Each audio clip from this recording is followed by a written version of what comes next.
Voilà. Donc on s'installe tranquillement, confortablement, pour aborder cette séance qui va tourner autour des grincements de dents, alors plus communément appelé bruxisme en matière médicale. Alors on voit bien que les dents sur un plan symbolique correspondent à la structure.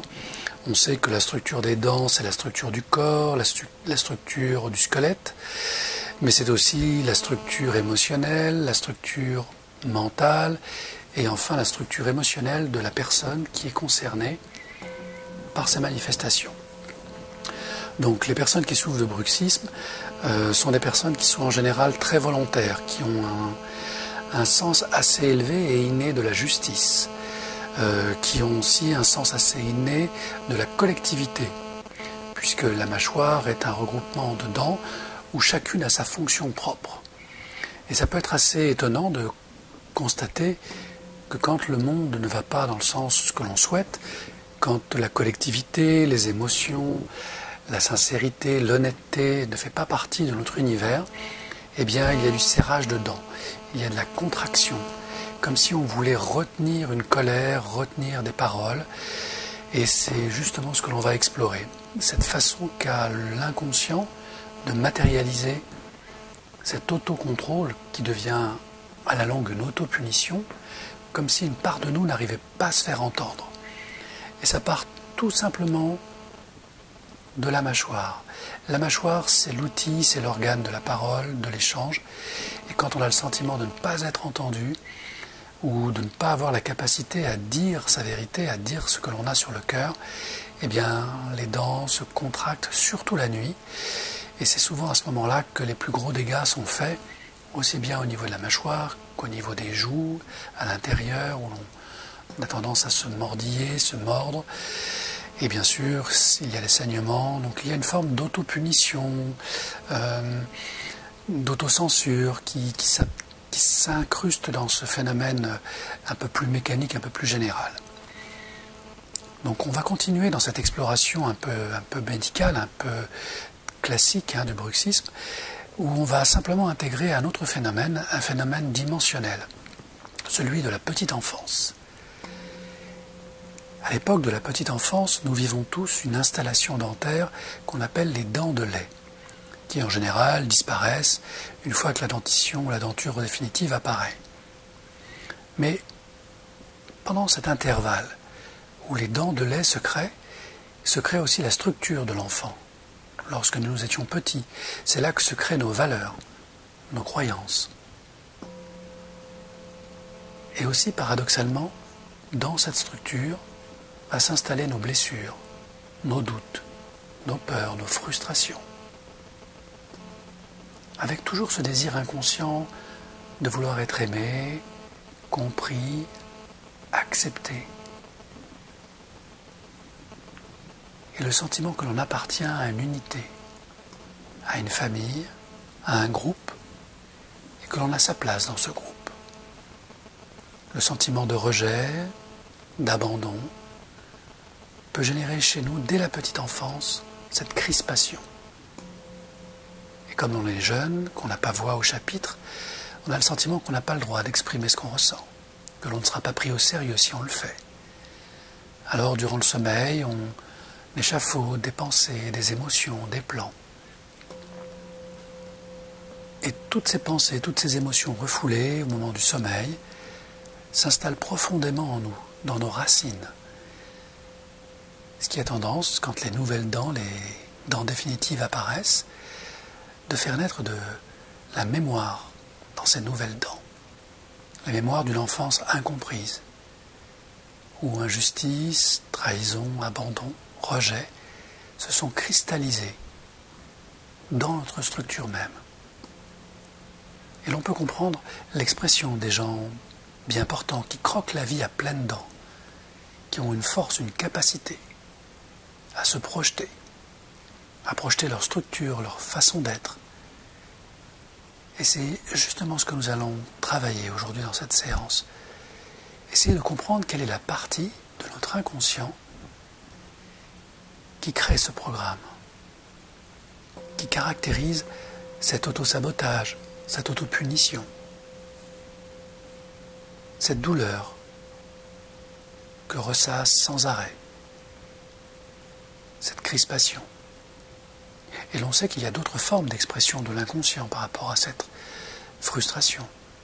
On peut avoir de l'eczéma, on peut déclencher d'autres choses qui sont visibles et qui ne sont que des alertes finalement de notre corps qui nous dit la coupe est pleine.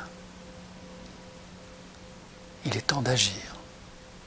L'insomnie, la dépendance alimentaire, l'énervement, les cauchemars, tout ça correspond à cette façon de communiquer qu'a notre inconscient au travers de notre corps pour nous rappeler que derrière la douleur musculaire, derrière la douleur de la peau, derrière les maux de tête, il y a des mots qui ont besoin d'être dits, exprimés, pour libérer la mâchoire, libérer les douleurs qui ont tendance à s'installer dans notre nuque, libérer les sensations de nausée, les épaules lourdes, parfois des douleurs qui sont là, comme des acouphènes bloqués en nous. Toutes ces manifestations sont les manifestations de notre être profond. Certains l'appellent l'enfant intérieur, l'enfant en nous, le véritable soi. Mais est-il vraiment nécessaire de mettre une étiquette là-dessus? Je vais vous inviter justement à entrer plus profondément à l'intérieur de ce corps. Et plus particulièrement, entrer à l'intérieur de la bouche, de visiter ce palais qui contient tous ces murs, toutes ces constructions de nacre, de porcelaine, et découvrir dans son palais combien une part de notre enfance est gardée protégée par tous ces murs qui se forment, qui se forcent, qui se contractent. C'est un peu comme si notre enfant intérieur avait construit cette muraille. Et entrant et découvrant ce palais intérieur, protégé de la muraille de ses dents, cheminer tranquillement vers un endroit très particulier. Un endroit qu'on appelle l'endroit des mémoires. C'est un lieu, un paysage qui contient une espèce de construction, d'édifice, de temple. Dans ce temple des mémoires se cachent des événements qui ont été soigneusement mis de côté par l'inconscient. Alors, tranquillement, progressant vers ce lieu, admirant sa construction, sa forme, sa couleur peut-être, observant la porte qui ferme ce lieu très particulier,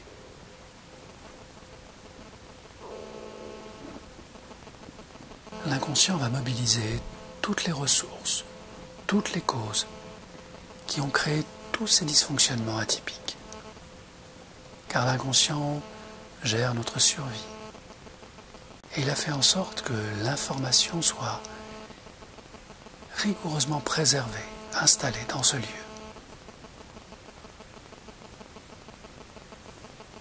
Alors bien sûr, ce temple des mémoires peut porter un autre nom. Certains l'appellent anxiété, préoccupation. Peu importe les étiquettes. On sait qu'à l'intérieur se trouvent des informations très précises. Et en ouvrant la porte de ce lieu, un grand espace lumineux apparaît, où de nombreuses informations semblent rangées soigneusement, un peu comme une bibliothèque ou un endroit de savoir, classé de manière très méthodique.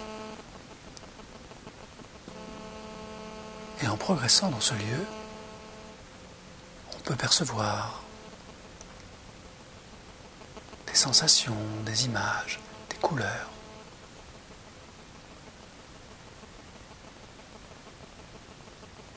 Et ce lieu a une logique. Pendant que cette logique apparaît et émerge progressivement,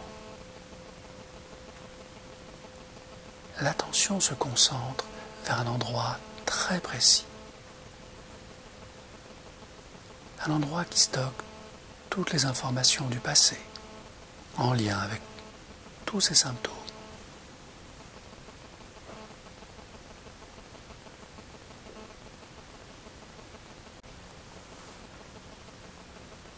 Et découvrant cet endroit, et tous les événements du passé qui le contiennent, on prend le temps d'observer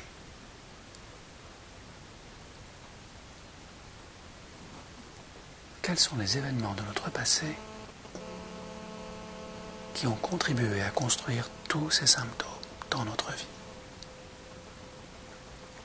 C'est comme arpenter les allées d'une bibliothèque et découvrir des livres passionnants, des livres qui racontent des épisodes complets de notre vie.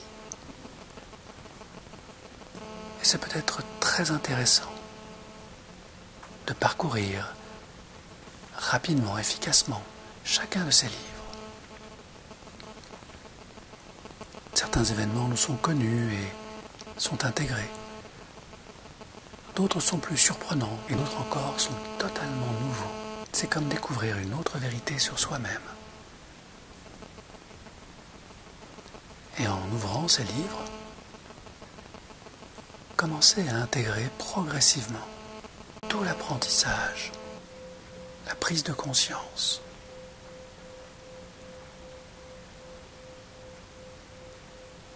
Qui était caché dans chacun de ces événements.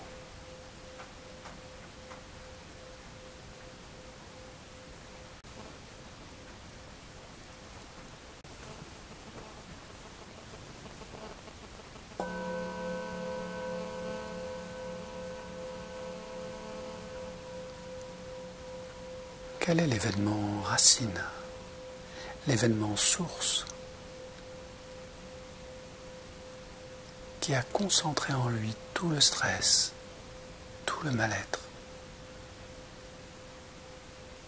générant tous les symptômes futurs installés dans ce corps?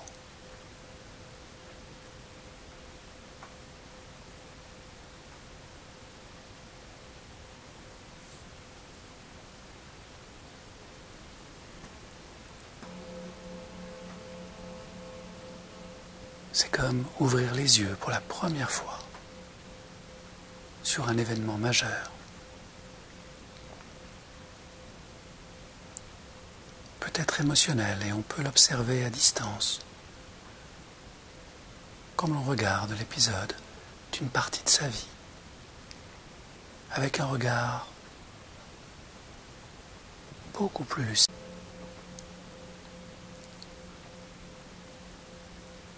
Où l'on prend le temps d'évaluer chaque événement, chaque présence, chacun de ses comportements et des comportements des présences dans cet événement.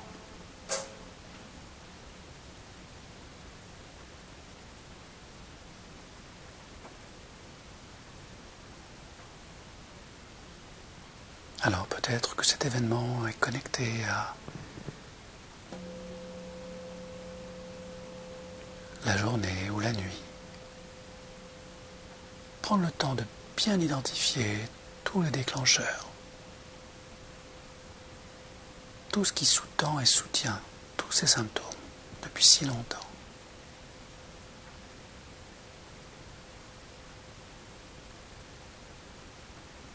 Comment les facteurs de stress se sont cristallisés en nous, provoquant toutes ces contractions, ces serrements, ces grincements.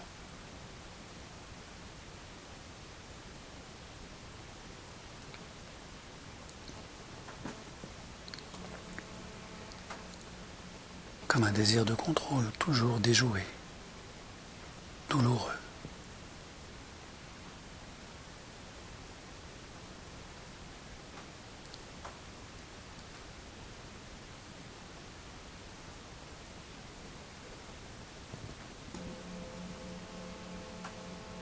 Quelle est cette part de nous qui se protège de la sorte depuis si longtemps? A-t-elle un nom, un visage? A-t-elle quelque chose à dire, ici et maintenant, pour nous libérer totalement, sincèrement, en délivrant pour la première fois toute sa vérité?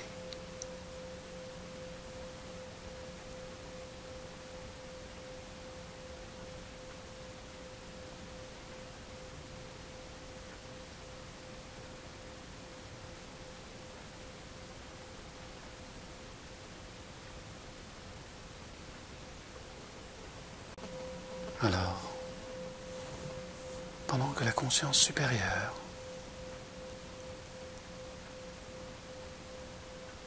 libère toutes les informations, tous les sons, toutes les images, toutes les prises de conscience,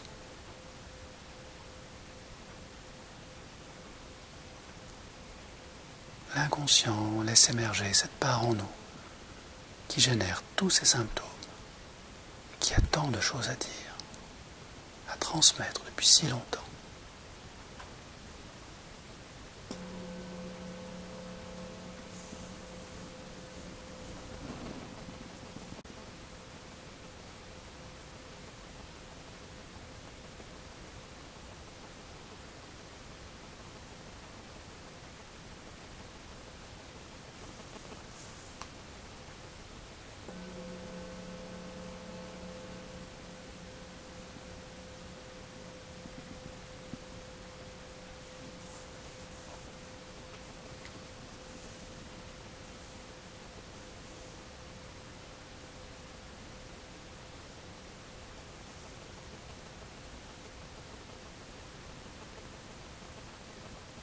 Accueillez toutes ces informations,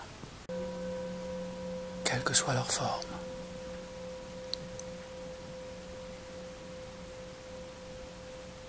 Comme autant de médicaments libérateurs,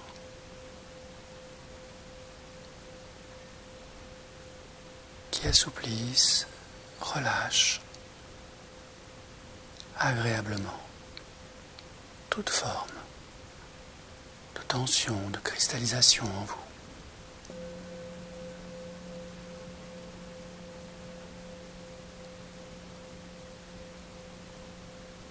C'est comme changer de structure, assouplir tout son état d'être, tout son corps, tout son esprit. Et lorsque l'esprit est souple, les émotions fondamentales se libèrent.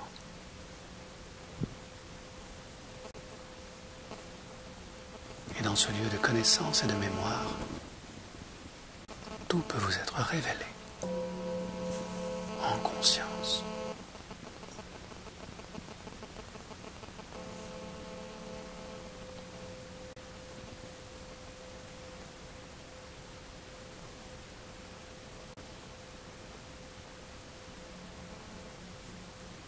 Certaines traditions lointaines, certains sages nous parlent d'un état d'être très particulier que l'on nomme le lâcher-prise ou le non-agir.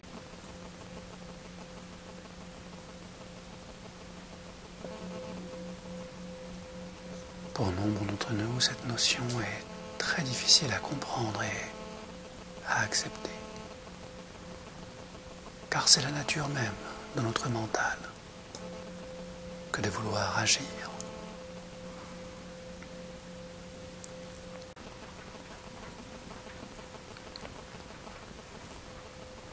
Car c'est la nature même de notre mental de vouloir agir, contrôler, maîtriser. En cela, il se prend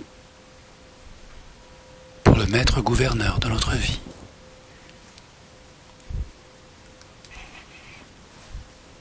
pourtant ne disposant pas de toutes les subtilités, de toutes les connaissances, dans notre conscience, chacune de ces actions se trouve entravée, incomplète, endiguée par d'autres facteurs. Les blessures, les doutes et les peurs.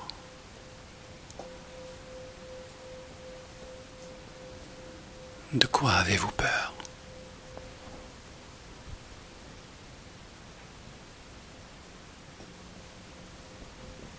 De quoi avez-vous peur?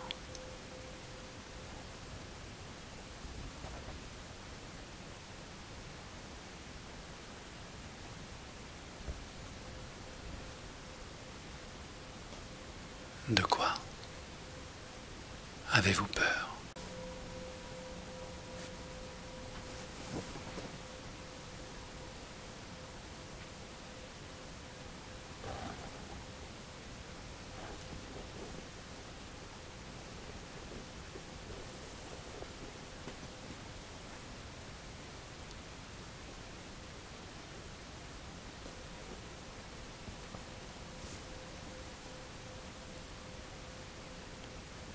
Observez, prenez de la distance, contemplez votre peur la plus profonde, la plus réelle.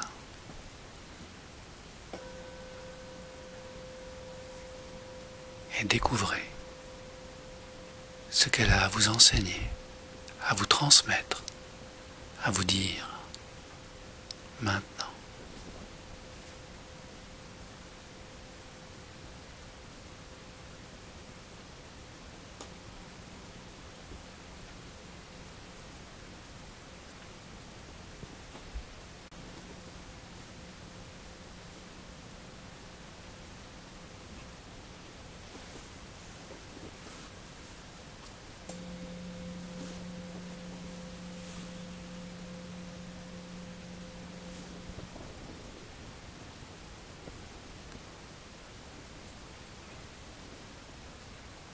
Accueillez et lâchez prise.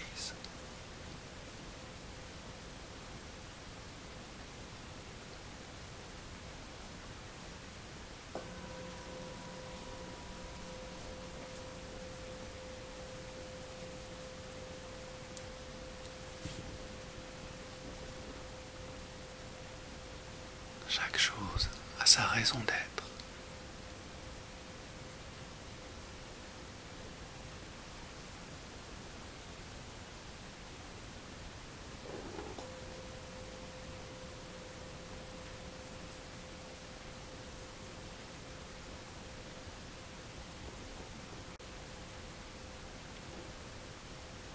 Accueillez le message et toutes les solutions pour vous libérer de cette peur.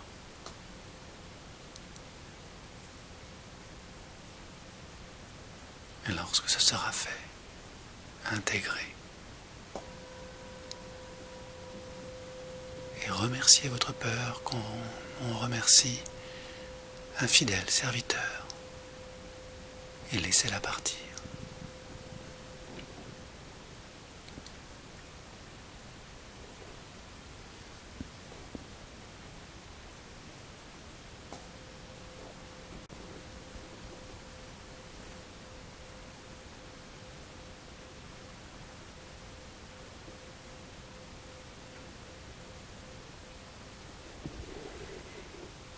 Intégrez en vous tous ces savoirs, toutes ces compréhensions subtiles, nouvelles et puissantes.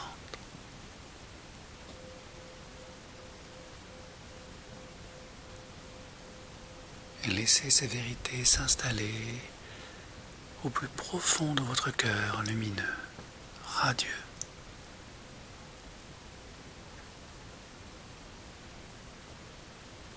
Dans ce temple sacré, vous vivez maintenant.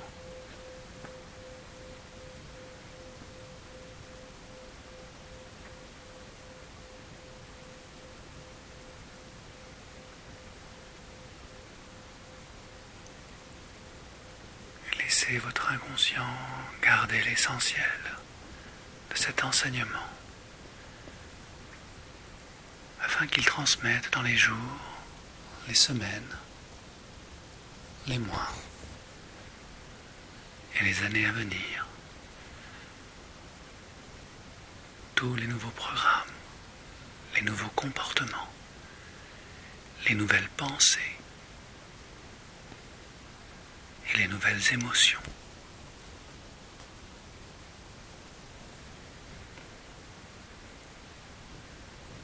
De votre libération.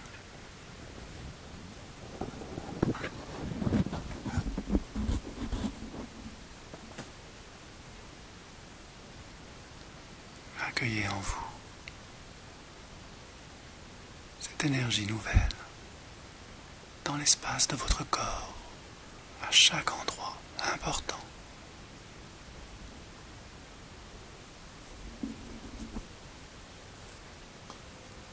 Et progressivement, comme une main entre parfaitement dans un gant, reconnectez à toutes les sensations nouvelles, légères, apaisées.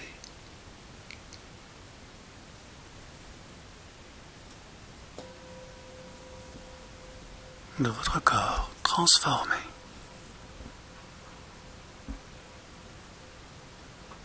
Comme si une peau nouvelle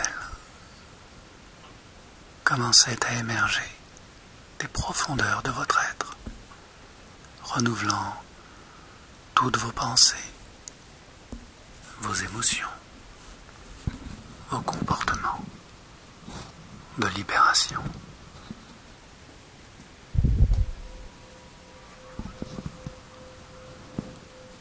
Reconnectez progressivement par la respiration la profondeur souple et dynamique de votre corps, de votre mental et de votre esprit.